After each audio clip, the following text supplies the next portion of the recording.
Hey guys, welcome back to my channel. It's been a little while, just a little bit. Had some delays, but I'm not going to bore you guys with all of that. I'm just going to say word to the wise.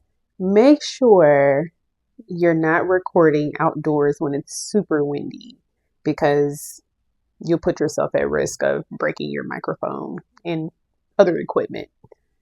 That was one of my delays. I had to get a new microphone. Anywho, we're going to get right into today's topic.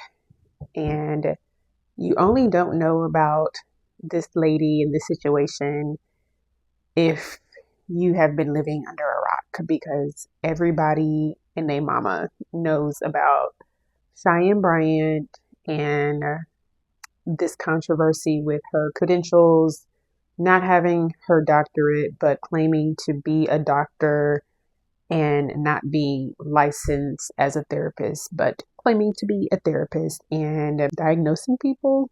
So, anywho, this is not really a conversation about her credentials and things like that, just more so about my concern, I guess you could say. My concern with the lack of discernment that is an epidemic, because there is no way that this lady should have been able to last as long as she has. It's been a few years that she's been running around on these different podcasts and giving terrible advice to people. And it's just insane to me, because I'm like, wow, people really could not see who she really was. And some people who I really thought had really strong discernment and were very analytical, they didn't catch a lot of her antics as well. And that's very interesting to me. Amanda Seals was one of the disappointing ones for sure. Her coming out to defend Cheyenne Bryant and asking, what harm is she doing? Amanda, this is the harm. She is spreading misinformation, and she is on huge platforms doing this. She's claiming to be a woman of God. She's claiming to be a Christian woman, but her lifestyle does not align with Christian values. So she's misleading people. And not only is she misleading people, but she is encouraging people to do therapist work without the credentials. And that is very harmful, because if anybody can just throw a label on themselves and call themselves a professional, then anybody can do what she's doing. And that's very, very harmful, because if she's saying this on public platforms, so that means she's encouraging people to do, whether this was her intention or not, she is encouraging people to do the same things that she's doing. And whether you know it or not, that is harmful.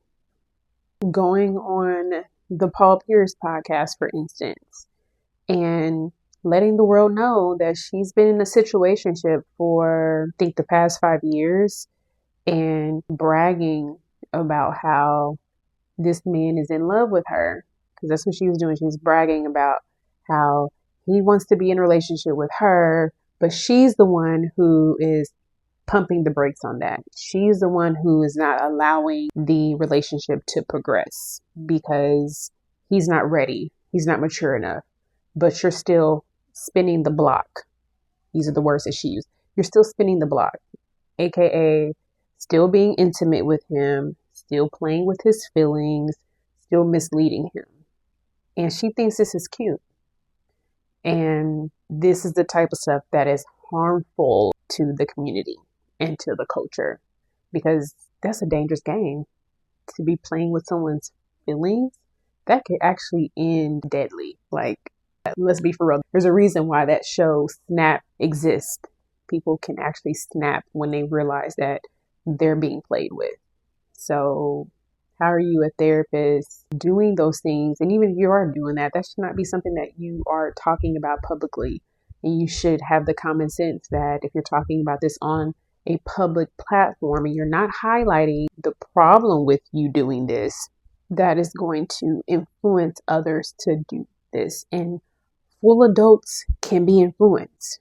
That's why we have influencers. That's why these influencers they're shaping the culture. And she's an influencer. She's not a doctor. She's an influencer. So she is still harmful, whether she's a doctor or not. But her saying that she's a doctor is even more harmful because people put trust in doctors as professionals, as the experts of their field. So, Amanda Seales, how are you even questioning people for not trusting this woman? Or how are you making the claim that she is harmful or not? How are you even questioning that? That's, to be the intellectual that you are, that was a very unintelligent question and statement and stance that you have on her. And you had time to think about this before you put your camera up to talk to the world. That's very interesting. But I just want to say that this woman was showing who she was day one. And that's the thing that was a little bit frustrating for me, because I was like, how did people not see? Because I was seeing red flags from the very beginning. And her debut to the world wasn't on Cam Newton's show. It was actually on Nick Cannon's show. But Cam Newton is like what blew her up. And so those clips of her, he was creating broken homes and things like that, was what made her like a thing, because women just loved it. They just ate it up because she was just gathering a man, getting them together. And that's a problem too. I think why I was able to see through her is because I'm not blinded by a hatred for men. And we have men who hate women too. That's also a thing, but talking about the women right now. And a lot of women that were eating that up is because they have like a hatred for men. So they were just eating it up like, yeah, him together. Yeah. And they're just not paying attention to the fact that this woman had all of her breasts out. She's calling herself a doctor, but she came on a show with a former star athlete who definitely has had a lot of women in his past, that goes without saying, and 9 times out of 10 struggles with lust. She comes on there with her breast out and with a bodycon dress on and with a flashy chain. Just the appearance, the presentation alone should have been like questionable. And then throughout the interview, there were like subtle to seduce him, which was her goal. If you really paid attention, she went on there to seduce him. She has a Jezebel spirit on her. And it wasn't an agenda to necessarily like get him in the bed or anything like that, but to just like gain control. And if she could do that successfully, that would fulfill her. That spirit is fulfilled by successfully seducing men and people in general, because it's not always like, a sexual thing. So another thing I saw in that interview that showed me that she was seducing him was at the very end, when she was preparing to take a photo with him. Has that like sign off that he does with like the signal or whatever. Well, she was like preparing for the photo, and she was like fixing herself up. She like had a pocket mirror, and she was reapplying her lip gloss and just making sure she looked good for the photo. And then she like looked at Cam and she asked him if she looks good, how do I look, is what the question was. And I thought that was weird. It was definitely something that I paid attention to, and that was off to me. I was attention to that. And I was like, she's asking for his validation. She wanted his attention on her. She wanted to capture him. And so, like I said, it's subtle things that you really do have to have discernment to see. And discernment isn't this like, a spiritual thing and you're just so gifted. And you are. It is a gift. It truly is a gift. But a lot of times discernment comes with the fact that you've been through a lot of crap in life. And that is definitely me. I've been through a lot of things. So I'm able to, pick up certain things. A good part of discernment is pattern recognition. And so just that little example I gave right there, that's an example of like that I've picked up over time. And so I just know when something ain't right. I've been around a lot of manipulators. I've been around a lot of fast talkers, and I just want something right.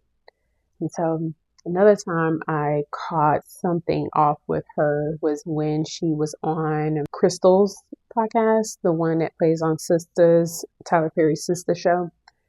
And she was talking about marriage, and she was saying how, like, if she gets married, if her husband cheats on her, that she is not going to leave him, which that's fine. Like, I in my opinion, some infidelity is reconcilable and some is not. And so, how do I say that? Some infidelity situations are forgivable and some are not, meaning some you can reconcile from and some you cannot. And in her situation, she was saying in the podcast, she was saying that likely you're going to be cheated on. So before you go into marriage, you need to prepare yourself mentally for being cheated on. And you need to prepare yourself to not leave and to be able to resolve this conflict in your marriage.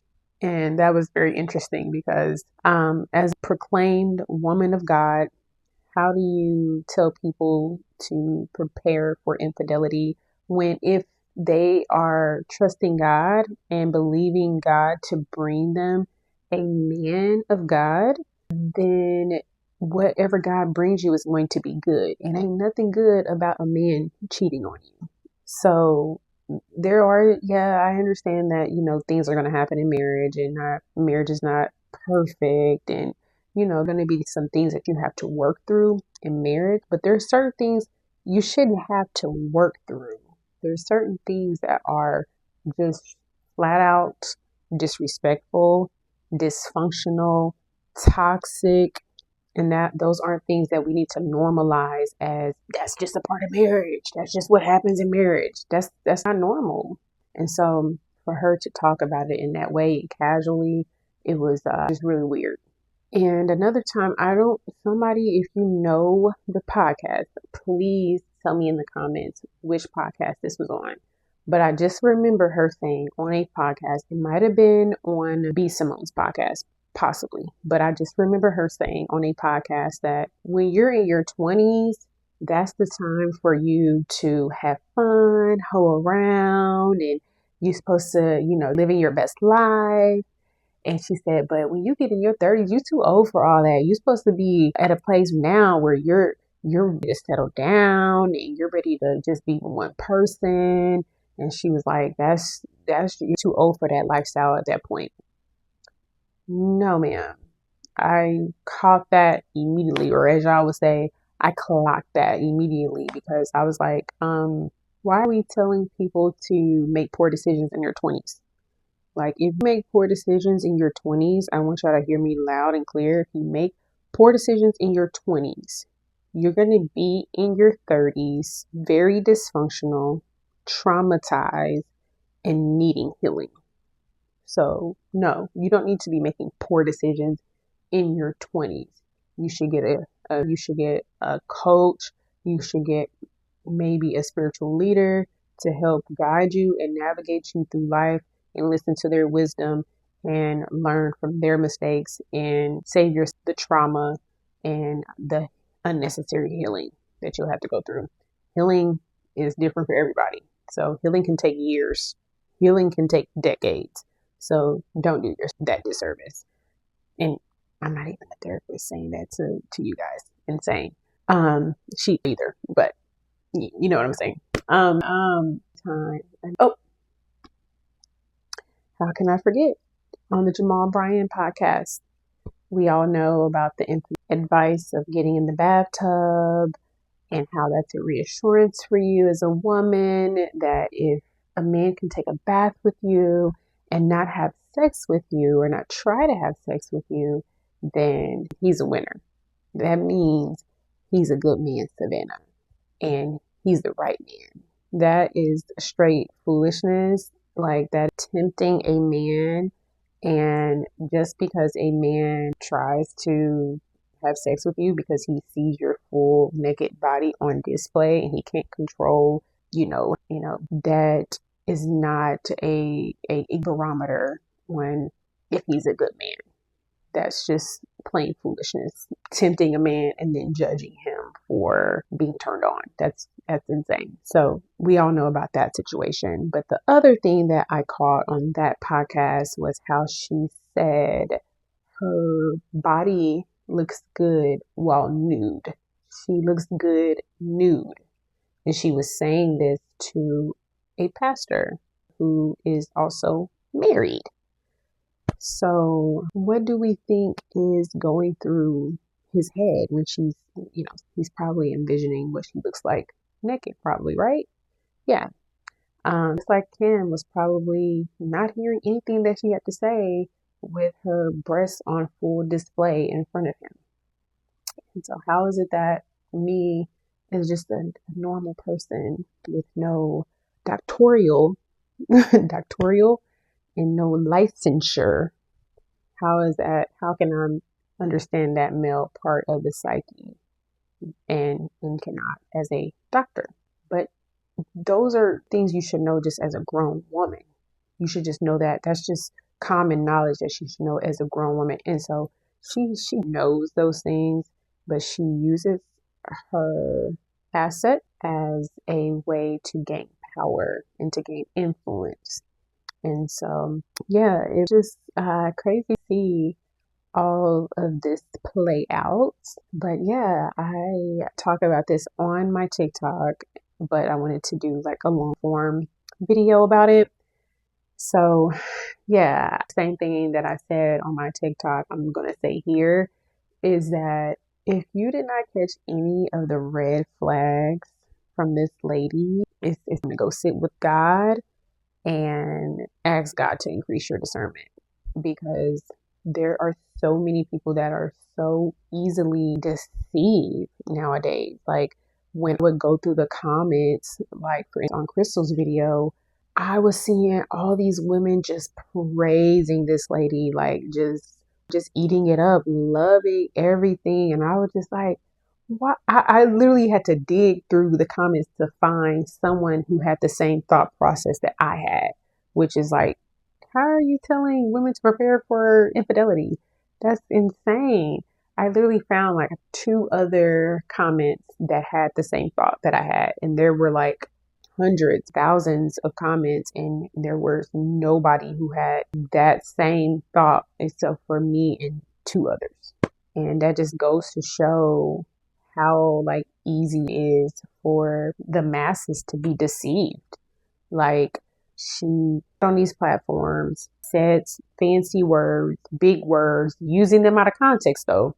Use a lot of passion and charisma, and people just fell for it. And so it's really, really to see, and it's frustrating for a person like me to see those things. And I have to pick my battles because sometimes it's just not worth, online for. Sometimes I time, okay, I back and forth, but it's rare that I do that because the type of person I am, all day, all night, going back and forth. Okay, like I know I'm like this. I refrain from doing that. So yeah, it's frustrating to see people be so deceived by these grifters. But hey, it's that's probably never going to change. But that's why we need like voices, influencers to call out these things. People be so mad that you have people calling out. Sorry guys, my phone died and I didn't feel like setting everything back up after I charged my phone. So I'm just going to pick back up where I left off. But yeah, we need people who are bold, that speak the truth, and who expose these type of people, no matter who is in agreement or who supports. If it wasn't for people like Tony Gaskins and Corey Holcomb, there would be so many more people who were deceived. And so, there's always going to be more people who are being misled than those who are woke. That's unfortunate, but that's just the truth. The masses can be deceived. But the truth always comes to light, and we have to come back and say that these people were right. They just were early, because Tony Gaskins definitely called her out early, and so did Corey Holcomb. And there probably were other people, but I know those two for sure. And I know Corey had a lot of people attacking him for, just calling her out. But now those people have to eat crow and apologize, because he was 100% right. But yeah, let's continue this conversation in the comments. I would love to know you guys' thoughts. Please like, comment, subscribe, and share. And I'll see you guys again soon.